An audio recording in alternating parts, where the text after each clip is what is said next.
Facebook feeds for a business and YouTube playlist are two extremely powerful elements that you can have in a cloud screen page because it's really cool to be able to have your business's Facebook feed.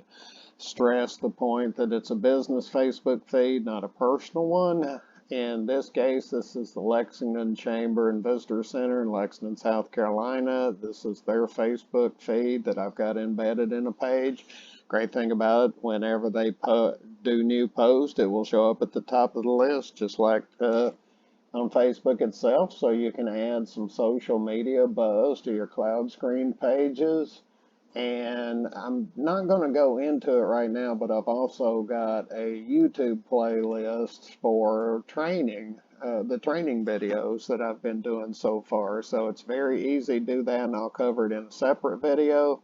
And we've also got a link here that takes you to a document that can be downloaded from Dropbox. So anyway, I'm going to go into how to do the Facebook business feed embed into well, you got to do it via an HTML element because you've got to add this block of code. If you Google how to embed a Facebook feed, one of the links you'll find is the Facebook developers page, and that will always have the most up-to-date information. It has a get the code after you specify your page, and you will copy and paste that into the HTML element. You'll highlight that placeholder text and put this in. It'll always start with a open iframe tag and a close iframe tag.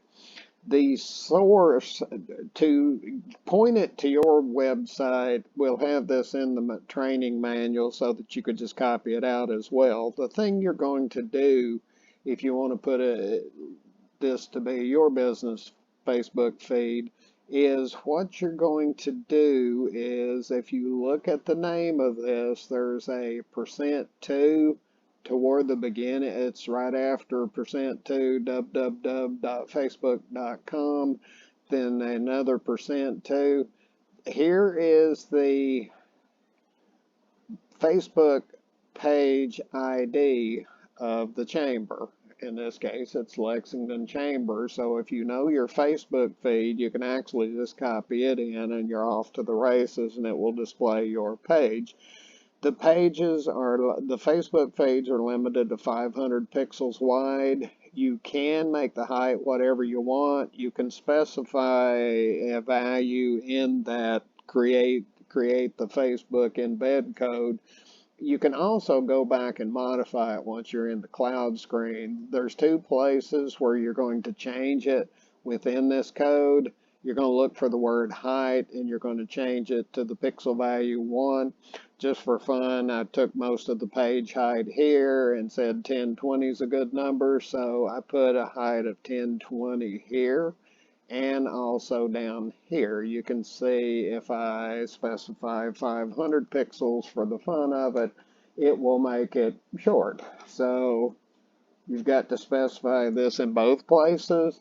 Again, the width is 500 pix max, but once you put your Facebook feed in there and specify the height and width, you got the Facebook feed. And as usual, anytime that you do something, you do the overwrite, and then you can go over and check your handiwork. And there is their Facebook feed.